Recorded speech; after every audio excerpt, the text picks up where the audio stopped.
शेरगुल को होश आया तो वो जंजीरों की बंदिशों से आजाद था। होश आने पर उसे जिस्मानी अजियत के जिस अमल से गुजरना पड़ा, उसके बाद उसके दिल से दोबारा बेहोशी की दुआएं निकलने लगी, लेकिन ये दुआ कबूल न हुई। वो माहिए बेआब की तरह तड़प रहा था। बमुश्किल उसने कोठरी के कोने में धरे मिट्टी के घड़े से मिट्टी के प्याले में पानी उंडेला और एक एक घूंट करके पीने लगा।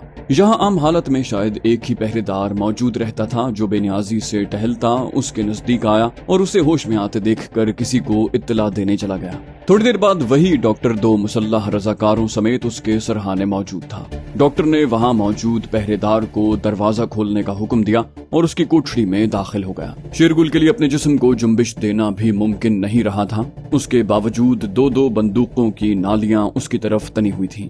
डॉक्टर ने दोबारा उसका जिस्मानी मुआयना किया और चुपचाप बाहर आ गया। बाहर आकर उसने पहरेदार को कुछ हिदायत दी थी।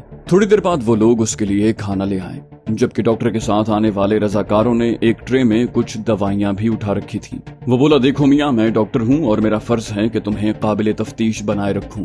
अगर तुम ये गोलियां खा लो तो कदरे अफाका हो जाएगा, और हाँ, चूंकि तुमने मार खाने का मुसम्मम इरादा कर रखा है, इसलिए जरूरी है कि तुम खाना भी खाते रहो। ये कहकर उसने जुनूनियों की तरह हंसना शुरू कर दिया। शेरगुल ने उसकी किसी बात का कोई जवाब न दिया। उसे इल्म था वो इंतहा पसंद जुनूनियों की कैद में है और यहाँ से सलामती का सिर्फ एक ही रास्ता है कि वो अपने जहन को गैर हाजिर न होने दे। डॉक्टर ने उसके जले हुए जिस्म पर कोई सफूफ फेंका तो उसे कदरे सुकून महसूस हुआ, जिसके बाद उसे खाना खाने का हुक्म मिला। खिलाफे तवक्को खाना अच्छा था जो उसने हिम्मत करके जहर मार कर लिया। वो बहरहाल अपनी जिस्मानी तवानाइयां बरकरार रखना चाहता था। खाना खत्म करने पर उसे गोली खाने का हुक्म मिला और गोली निगलने के चंद मिनट बाद ही उस पर गुनूदगी तारी होने लगी। गालिबन ये कोई नशा आवर नींद लाने वाली गोली थी और यहाँ मौजूद कसाई अपने शिकार की तड़प का मजा देखने के बाद उसे कुछ देर के लिए आराम करवा रहे थे ताकि दोबारा उसका जिस्म उनकी जुनूनी हरकत का मुतहम्मिल हो सके। इस मर्तबा उसकी आंख खुली तो शेरगुल ने अंदाजा किया कि शायद शाम ढल चुकी है। यहाँ वक्त मापने का कोई आला मौजूद नहीं था। एक तहखाने में बंद बेबस कैदी के लिए दिन और रात की तमीज मुमकिन ही नहीं थी। शेरगुल का सारा बदन सुलग रहा था। लोहे की गर्म सलाखों और जलते हुए सिगरेटों की आग उसकी नस नस में दौड़ रही थी।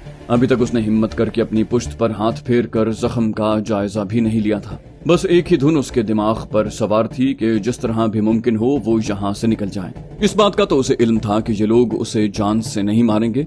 अगर उनका यही इरादा होता तो बड़ी आसानी से इगवा के वक्त ही उसे अमली जामा पहना लेते। ये लोग उसे सिसका सिसका कर तड़पा तड़पा कर अपनी बर्तरी और शेरगुल की बेबसी का एहसास दिलाना चाहते थे। वो चाहते थे कि शेरगुल जब यहाँ से जाए तो अपने साथियों के लिए नमूना इबरत बन जाए और आइंदा पुलिस की तरह एजेंसी के भी किसी मुलाजिम को उनके किसी भी हुक्म की सरताबी की जुर्रत न हो। शेरगुल ने इन मज़बा खानों की यात्रा करने वालों की कहानी सुन रखी थी। उन लोगों के जिस्मों में छेद करने के बाद, उनकी खाल जलाने के बाद उन्हें किस तरह गंदगी के ढेर पर फेंक दिया जाता।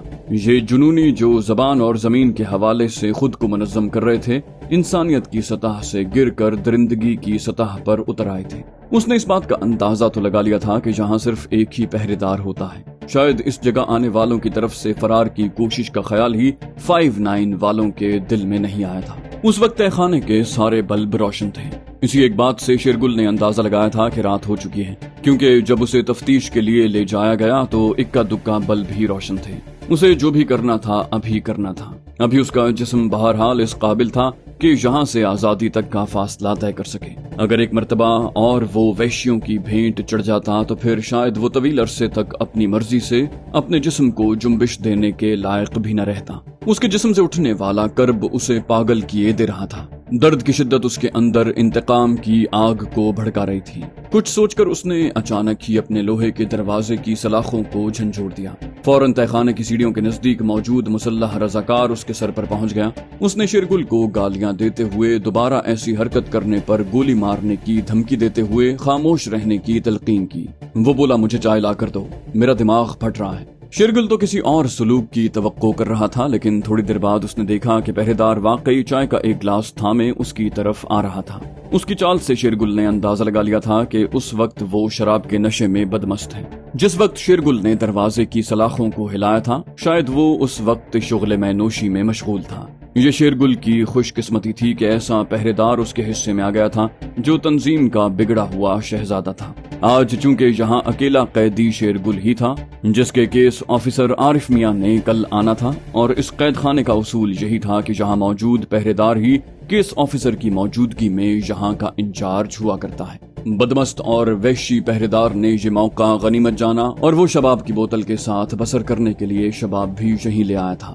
اس جیسے لاڈلے رضاکار کی خدمت کے لیے لسانی تنظیم کی خواتین ونگ میں کئی رضاکارائیں موجود تھیں۔ پہرے داروں کے آرام کے لیے بنی سیڑھیوں کے ساتھ ہی موجود چھوٹی سی کوٹھڑی میں وہ اپنی محبوبہ کے ساتھ شغل میں نوشی میں موجود تھا جب شیرگل نے ہنگامہ کھڑا کیا۔ ان حالات میں اس کے لیے قیدی کی اس گستاخی کو نظر انداز کرنے کے علاوہ کوئی چارہ نہیں تھا۔ فی الوقت وہ یہی چاہتا تھا کہ شیرگل خاموش رہے تاکہ وہ اپنا گھناؤنا کھیل اچھی طرح سے کھیل سکے، اور اپنی محبوبہ کو رخصت کرنے کے بعد ہی اس سے نمٹنا چاہتا تھا۔ چائے اس نے قیدی کے لیے خود تیار کی تھی۔ جب پہرے دار چائے کا گلاس لے کر وہاں پہنچا تو شیرگل نے بے قراری کا مظاہرہ کرتے ہوئے سلاخوں سے دونوں ہاتھ باہر نکال دیے تاکہ چائے کا گلاس تھام سکے۔ بدمست رضاکار نے سلاخوں سے باہر لٹکے اس کے ہاتھوں کو دیکھا تو غصے سے انہیں ٹھوکر مارنے کے ارادے سے آگے بڑھا۔ اس نے چاہا کہ اپنے بوٹ سے شیرگل کے ہاتھوں پر ٹھوکر مارے۔ جیسے ہی اس کا پاؤں حملے کے ارادے سے اٹھا، شیرگل کے ہاتھوں میں بجلیاں بھر گئیں۔ اذیت اور انتقام کی شدت سے دیوانگی کے عالم میں اس نے رضاکار کے پاؤں کو جھٹکا مارا اور وہ دھڑام سے کمر کے بل زمین پر گرا۔ اب اس کے دونوں پاؤں شیرگل کے دونوں ہاتھوں میں تھے۔ سلاخوں والے دروازے اور کمرے کے فرش کے درمیان وہ خلا جو ان وحشیوں نے اندر موجود قیدیوں تک کھانا پہنچانے کے لیے رکھا ہوا تھا، شیرگل کے کام آیا۔ وہ رضاکار کو اس وقت تک گھسیٹتا رہا جب تک اس کی ٹانگیں اس خلا میں پھنس نہیں گئیں۔ اب اس کے دھڑ تک شیرگل کی رسائی ممکن ہو گئی تھی۔ دوسرے ہی لمحے اس نے پہرے دار کو دبوچ لیا کہ اس کے منہ سے کوئی آواز نکلنا ممکن ہی نہ رہا۔ شیرگل سلاخوں کے پیچھے اس کی ٹانگوں پر بیٹھا ہوا تھا۔ اس نے ایک ہاتھ سے پہرے دار کی گردن اور دوسرے ہاتھ سے اس کا منہ دبا رکھا تھا اور اپنا دباؤ مسلسل اس کی گردن پر بڑھا رہا تھا۔ پہرے دار کے لیے جسم کو جنبش دینا ممکن نہیں رہا تھا۔ شراب کے نشے میں وہ پہلے ہی اپنے قابو میں نہیں تھا۔ اس کا دم گھٹنے لگا۔ بمشکل 2 منٹ کی جدوجہد نے اسے ادھموا کر دیا تھا۔ پھر اس کی گردن ڈھلک گئی تھی۔ شیرگل کو اس بات سے کچھ علاقہ نہیں تھا کہ وہ مر گیا ہے یا بے ہوش ہوا ہے۔ اس نے بے حس و حرکت پہرے دار کی پتلون کی جیب سے چابیوں کا گچھا برآمد کیا اور اب وہ اپنے ہاتھ کی دسترس میں موجود دروازے کے تالے پر مختلف چابیاں آزما رہا تھا۔ اس کی مراد جلد ہی بر آئی اور تالا کھل گیا۔ شیرگل کی حالت اس زخمی چیتے جیسی تھی جس پر خونخوار کتوں کی فوج نے حملہ کر دیا ہو۔ اس نے ایک لمحے کے لیے اپنے کپڑوں کا جائزہ لیا۔ دوسرے ہی لمحے اس نے نیم مردہ پہرے دار کو اندر گھسیٹ لیا۔ بجلی کسی پھرتی سے اس نے پہرے دار کو کپڑوں سے بے نیاز کر دیا اور اس کے کپڑے پہن لیے۔ دوسرے ہی لمحے اس نے کوٹھڑی کے سامنے رکھی اس کی کلاشنکوف اٹھا لی اور پوری قوت سے بندوق کا بٹ نیم مردہ پہرے دار کے سر میں رسید کیا۔ اپنی دانش میں اس نے اب پہرے دار کو مار ڈالا تھا۔ کلاشنکوف ہاتھوں میں پکڑے چوکس اور زخم خوردہ ٹائیگر کی طرح وہ پنجوں پر بھاگتا ہوا سیڑھیوں کے کونے پر بنے پہرے دار کے کمرے تک پہنچا۔ اچانک اس نے تنظیم کی ایک برہنہ رضاکار کو برآمد ہوتے دیکھا جو شاید کسی پیش آمدہ خطرے کا احساس ہونے پر گھبرا کر باہر نکل آئی تھی۔ شیرگل کو اس صورتحال نے ایک لمحے کے لیے تو بوکھلا کر رکھ دیا، لیکن اس سے پہلے کہ خوفزدہ رضاکار کے حلق سے چیخ برآمد ہو، شیرگل نے بجلی کسی پھرتی سے اس کے منہ پر ہاتھ رکھ دیا۔ خبردار اگر آواز نکالی تو۔ اس نے رضاکارہ کے کان میں سرگوشی کی۔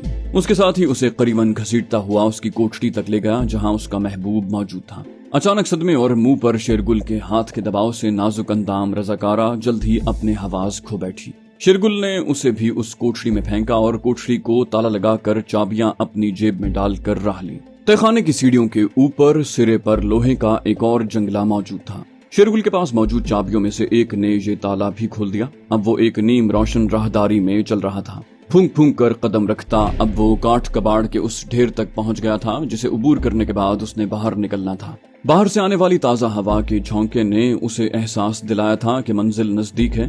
وہ مزید چوکس ہو گیا۔ اب وہ اس راستے پر چل رہا تھا جو گراؤنڈ فلور کی طرف جا رہا تھا۔ یہ سارا سفر اس نے اندازے سے طے کیا تھا اور نہیں جانتا تھا کہ اس طلسم ہوش ربا سے کس طرح نکل پائے گا۔ ایک دروازے سے جیسے ہی وہ باہر نکلا سامنے اسے لفٹ نظر آ گئی۔ شیرگل نے آؤ دیکھا نہ تاؤ اور لفٹ میں سوار ہو کر گراؤنڈ فلور کا بٹن دبا دیا۔ دوسرے ہی لمحے لفٹ رک گئی۔ اس نے کلاشنکوف کو فائرنگ کی پوزیشن میں کرتے ہوئے دروازہ کھولا اور نکل آیا۔ یہ ایک طویل برآمدہ تھا جس کے ایک کونے میں استقبالیہ تھا اور دیواروں کے ساتھ ساتھ مریضوں کے لواحقین بیٹھے تھے۔ बंदूक को बाजू से कदरे छुपाकर वो तेजी से बाहर जाने वाले रास्ते की तरफ चल दिया। अभी तक किसी ने उस पर शक नहीं किया था। बरामदे की सीढ़ियां उतरते हुए उसने एक एम्बुलेंस रुकते देखी, जिससे तिब्बी विंग का रजाकार चाबी का छल्ला घुमाता बाहर निकला। जैसे ही उसकी नजर अपनी तरफ आते शेरगुल पर पड़ी, उसे कुछ शक गुजरा और अचानक ही उसने शेरगुल को ठहरने के लिए कहा। शेरगुल ने उसकी तरफ कहर आलूद नजरों से देखते हुए राइफल सीधी कर ली थी, लेकिन रजाकार को शायद ज्यादा ही गुस्सा आ गया था, या फिर उसे शेरगुल की तरफ से मजाहमत की उम्मीद ही नहीं थी। उसने शेरगुल की वार्निंग को खातिर में लाए बगैर पिस्तौल निकाला और चाहा के शेरगुल पर गोली चलाए, जब अचानक शेरगुल के हाथ में पकड़ी क्लैशनकोफ ने शोला उगला और वो वहीं ढेर हो गया। शेरगुल उड़ते परिंदे को निशाना लगाकर गिरा सकता था। उसने एक ही गोली रजाकार के सीने में उतार दी और उसे संभलने की मोहलत भी नहीं मिल सकी। उसकी छठी हिस्स ने चिल्लाते हुए कहा, भागो शेरगुल भागो। शेरगुल ने फुर्ती से गिरने वाले के हाथ में मौजूद एम्बुलेंस की चाबी संभाली और जकंद भरकर ड्राइविंग सीट संभाल ली। अब वो एम्बुलेंस को बाहर ले जाने वाले रास्ते पर भगा रहा था। एम्बुलेंस मोड़ते हुए उसने देख लिया था कि इस्तकबालिया से कुछ लोग भागते हुए ड्राइवर की मदद को आ रहे थे। शेरगुल ने एम्बुलेंस को पहला मोड़ इतनी तेजी से घुमाया था कि वो उलटते उलटते बच गई। रास्ते में खड़ी 2 मोटरसाइकिलों को उसने टक्कर मार कर परे फेंक दिया था और अब बर्क रफ्तारी से बाहर जाने वाली सड़क पर एम्बुलेंस भगा रहा था। ये इलाका उसका देखा भाला था। एजेंसी के हर ओहदेदार को सबसे पहले तंजीम के इस हेडक्वार्टर में भेस बदल कर रैकी करने भेजा जाता था। रात होने के सबब ट्रैफिक का ज्यादा दबाव नहीं था। यूं भी एम्बुलेंस के सायरन सुनकर लोग रास्ता छोड़ देते थे। अब उसे अपने ताक़ुब का एहसास भी होने लगा था। उसने आओ देखा न ताओ और 3-4 सड़कों पर एम्बुलेंस को घुमा दिया। इस दरमियान पुलिस की गश्ती पार्टी पर भी उसकी नजर पड़ी थी, लेकिन इंस्पेक्टर शेरगुल खान अब कोई खतरा मोल लेने के लिए तैयार नहीं था। एक कदरे वीरान सड़क पर उसने एम्बुलेंस रोकी।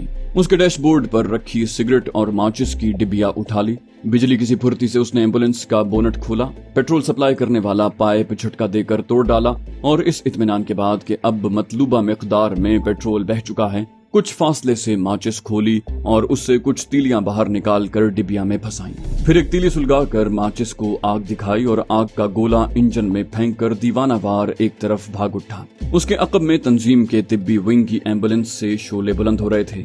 ऐसी ही एक आग उसके दिलो दिमाग में भी लगी थी। अगर उसको मौका मिलता तो वो 59 यानी आस्ताने को उसी तरह जलाकर राख कर देता। उस मोहल्ले में बन्ने भाई की आमद ही इतनी बड़ी खबर थी कि इर्द गिर्द के मोहल्लों से भी लोग यहाँ जमा होने लगे थे। बन्ने भाई सीधे आरिफा के घर पहुंचे थे। तंजीम के सैकड़ों कारकुन मकान के बाहर मौजूद थे। बन्ने भाई के जाती मुहाफिजों ने प्रेस वालों को जो बन्ने भाई की आमद की खबर सुनकर यहाँ जमा हो गए थे, मकान के बाहर ही रोक रखा था। वो प्रेस वालों को अंदर जाने की इजाजत नहीं दे रहे थे।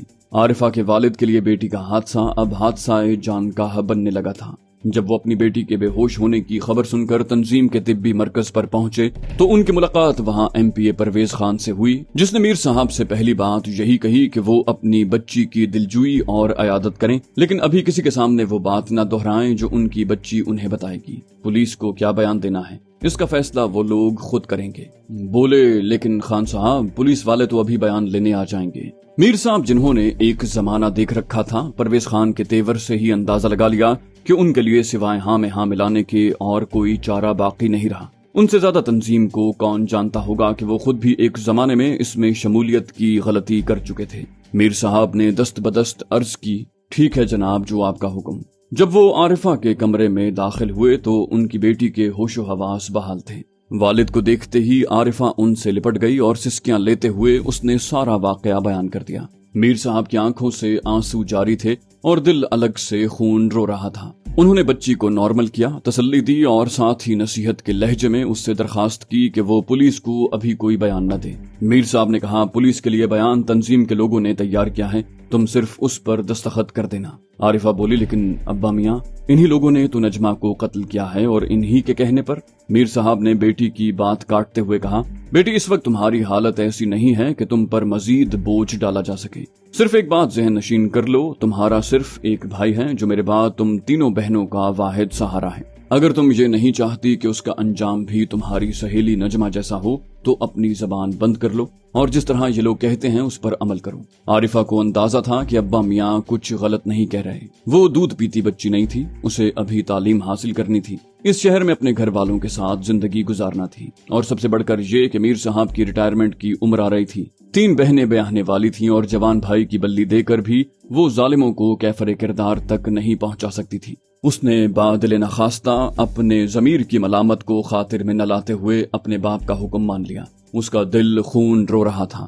نجمہ اس کی بہت عزیز سہیلی تھی۔ وہ متعدد مرتبہ نجمہ کے گھر گئی تھی۔ دور دراز کے پہاڑوں سے آنے والی نجمہ، اس کی ماں اور شرمیلے بھائی کے حسن سلوک نے اسے بہت متاثر کیا تھا۔ تنظیم کے پروپیگنڈا کے برعکس نجمہ کے گھر والے ان سے بدرجہ بہتر انسان تھے۔ وہ شرافت نیکی اور انسانی احترام کا بہترین نمونہ تھے۔ سیاست انہیں چھو کر بھی نہیں گزری تھی۔ اس نے شیرگل، نجمہ یا اس کی ماں کے منہ سے کبھی ایک لفظ بھی سیاست کے موضوع پر نہیں سنا۔ نجمہ کی ماں نے کبھی اس میں اور اپنی بیٹی میں فرق نہیں جانا تھا۔ اپنے آبائی صوبے کی نہ جانے کتنی سوغاتیں نجمہ کی ماں نے عارفہ کو سونپی تھی۔ اس نے ایک مرتبہ عارفہ سے منت کے لہجے میں کہا تھا کہ ان کی بیٹی کو زمانے کے اتار چڑھاؤ کا کچھ اندازہ نہیں، اسے اس بات کا علم نہیں کہ درس گاہوں میں تعلیم کے علاوہ بھی کچھ ہوتا ہے، اس لیے وہ نجمہ کی رہنمائی کرتی رہا کرے۔ نجمہ کو تو اس شہر کی سڑکوں کا بھی اندازہ نہیں کہ کون سا راستہ کدھر کو جاتا ہے، اور اس نے کتنے اعتماد سے کہا تھا کہ خالہ جی آپ بے فکر رہیں، میرے جیتے جی کوئی نجمہ کی طرف میلی آنکھ سے نہیں دیکھ سکے گا۔ بیچاری نجمہ کی بوڑھی ماں، جس نے اس بات پر فوراً یقین کر لیا۔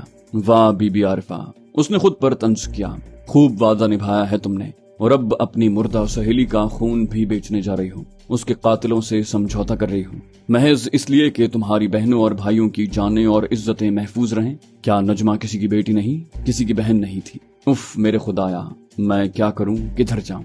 وہ سسک پڑی، جانے کب تک آنسو اس کی آنکھوں سے نکل کر اس کا تکیہ بھگوتے رہے۔ تنظیم کی طرف سے بلائی گئی اس پریس کانفرنس میں مقامی MP پرویز خان، کاؤنسلر کمال الدین، بننے بھائی اور تنظیم کے کچھ اور سرکردہ لیڈر تھے۔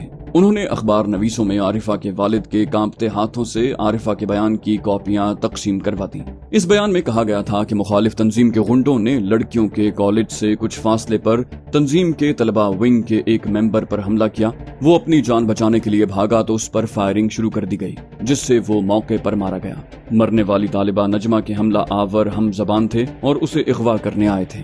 شاید نجمہ نے ان لوگوں کا کوئی حکم ماننے سے انکار کیا ہوگا اور ان کی تنظیم کے طلبہ ونگ کا نوجوان نجمہ کو اس کے ہم زبان حملہ آوروں سے بچاتا ہوا اپنی جان سے ہاتھ دھو بیٹھا۔ اس کے ساتھ ہی پرویز خان نے، جو کہ تنظیم کا عہدیدار بھی تھا، اخبار نویسوں کو مخاطب کرتے ہوئے کہا کہ ان کی تنظیم غنڈہ گردی، دہشت گردی یا مار پیٹ کی بجائے امن اور صلح پر یقین رکھتی ہے، اور وہ لوگ کمیونٹی کی خدمت کا جذبہ لے کر میدان میں اترے ہیں۔ لیکن اس کا یہ مطلب نہیں کہ مخالفوں کی گولیوں کا جواب وہ مسکراہٹوں سے ہی دیتے رہیں گے۔ اگر پولیس نے مخالف تنظیم کے حملہ آوروں کو گرفتار نہیں کیا تو سارا شہر سراپا احتجاج بن جائے گا۔ ایک اخبار نویس نے اٹھ کر پوچھنا چاہا کہ کیا وہ عارفہ سے ملاقات کر سکتے ہیں۔ ابھی اس کا سوال نامکمل ہی تھا جب اس کے ایک پیٹی بند بھائی نے اسے بازو سے کھینچ کر نیچے بٹھا دیا۔ پاگل ہو گئے ہو کیا؟ نئے آئے ہو صحافت میں، خاموش رہو۔ اور وہ بیچارہ خاموش ہو کر بیٹھ گیا۔ بننے بھائی نے اخبار نویسوں سے پوچھا جن پر سکوت طاری تھا، کوئی اور سوال؟ ایک سرکردہ اخبار نویس نے جواب دیا، نہیں بننے بھائی۔ بننے بھائی نے پریس کانفرنس کا ٹنٹا نمٹاتے ہوئے کہا، اوکے خدا حافظ۔ ذاکر نے اخبار نویسوں کی طرف معنی خیز مسکراہٹ اچھالتے ہوئے کہا، خبر ٹھیک ٹھاک لگنی چاہیے بھائیو۔ اسی سینئر اخبار نویس نے بے حیائی سے دانت نکالتے ہوئے کہا، ضرور لگے گی ذاکر بھائی، کیوں نہیں لگے گی؟ جس اخبار نویس نے سوال پوچھنے کی جرات کی تھی اور اس کے ساتھی نے اسے بٹھا دیا تھا، وہ بڑا غصے میں دکھائی دے رہا تھا۔ بیچارہ ریاض بھٹی نیا رپورٹر بھرتی ہوا تھا۔ دفتر پہنچ کر وہ سیدھا ایڈیٹر صاحب کے کمرے میں گیا، جنہوں نے اس کی شکل پر نظر پڑتے ہی فرمایا، بھٹی صاحب میں اس وقت بہت مصروف ہوں، آپ برائے مہربانی تشریف لے جائیں، آپ کو اکاؤنٹس والے ہی سب کچھ بتا دیں گے۔ ایڈیٹر صاحب نے گھنٹی کا بٹن دبا کر چپڑاسی کو اندر بلا لیا۔ انہوں نے ریاض بھٹی کی موجودگی کو قطعاً نظر انداز کرتے ہوئے حکم دیا، دوسرے مہمان کو لے آؤ۔ بیچارہ ریاض بھٹی اکاؤنٹس برانچ کی طرف چل دیا۔ اس وقت تک اسے یہی امید تھی کہ شاید اس کی تنخواہ کا معاملہ جم گیا ہو، کیونکہ گزشتہ 3 ماہ سے وہ واؤچر پر ہی تنخواہ لے رہا تھا، یا پھر اس سے آگے کچھ سوچتے ہوئے اسے خوف محسوس ہوتا۔ अकाउंटेंट ने एक निगाह बेनियाजी उस पर डाली और वाउचर बनाकर उसके आगे रख दिया। उसके साथ ही एक टाइप शुदा हुक्म उसे थमा दिया गया, जिसके मुताबिक उसकी कारकर्दगी से इंतजामिया मुतमईन नहीं थी, इसलिए उसकी छुट्टी करवाई जा रही है और तयशुदा मुआहदे के मुताबिक उसे एक तनख्वाह जायद अदा की जा रही है। रियाज भट्टी को फौरन समझ आ गई। उसके नौजवान खून ने फिर उबाला खाया। बोला, अपने एडिटर से कहो अगर पैसे ही कमाने हैं तो इससे बेहतर कई कारोबार मौजूद हैं, कोई और धंधा शुरू कर दे जिसमें उसकी आमदन भी ज्यादा होगी और बड़े मगरमच्छ उससे खुश भी ज्यादा रहेंगे। उसने वाउचर पर साइन करके पैसे अपनी जेब में डाले और बूढ़े अकाउंटेंट को हक्का बक्का छोड़कर अपनी राह ली। रियाज भट्टी जानता था कि उसे किस जुर्म की सजा मिली है। जिस अखबार में वो काम करता था उस पर अब तक 2 मरतबा लिसानी तंजीम का हमला हो चुका था और रिपोर्टिंग सेक्शन में उनके लिए किसी ऐसे आदमी का वजूद तो बिल्कुल नाकाबिले बर्दाश्त था जिसके दिमाग में उनसे मुताल्लिक मामूली सा कीड़ा भी कुलबुला सके।